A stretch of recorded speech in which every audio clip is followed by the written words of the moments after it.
Certains ont inventé la terminologie de la soi-disant diplomatie du vaccin. Est-ce que la Banque asiatique d'investissement dans les infrastructures ou BAII tente également d'exercer une telle diplomatie du vaccin? Vous savez, nous ne sommes pas des diplomates. Nous sommes des praticiens du développement.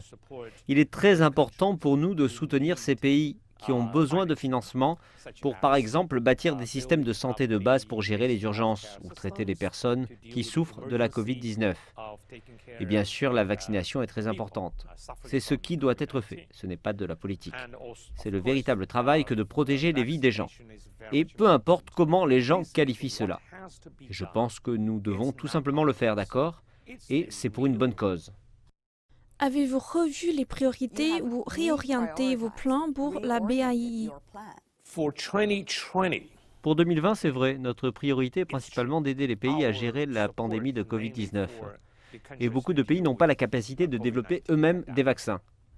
Donc c'est quelque chose que nous devons faire. Et comme je l'ai dit, nous devons prendre des mesures extraordinaires dans des circonstances extraordinaires. Mais en allant de l'avant, et quand les choses retourneront à la normale, nous reviendrons à nos affaires courantes, à savoir l'investissement dans les infrastructures, dans des secteurs productifs.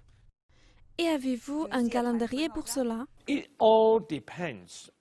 Tout cela dépend de l'efficacité et de la sécurité du vaccin. Je suis optimiste, quelque part peut-être au cours du troisième trimestre, voire du quatrième de cette année. L'approvisionnement en vaccins aidera de nombreux pays à revenir, si l'on peut dire, à la normalité, n'est-ce pas?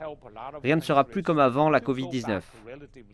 Mais à un certain point, nous pourrons revenir aux affaires traditionnelles, à une vie normale. Et ensuite, il nous sera alors possible de se concentrer sur notre activité habituelle d'investissement dans les infrastructures.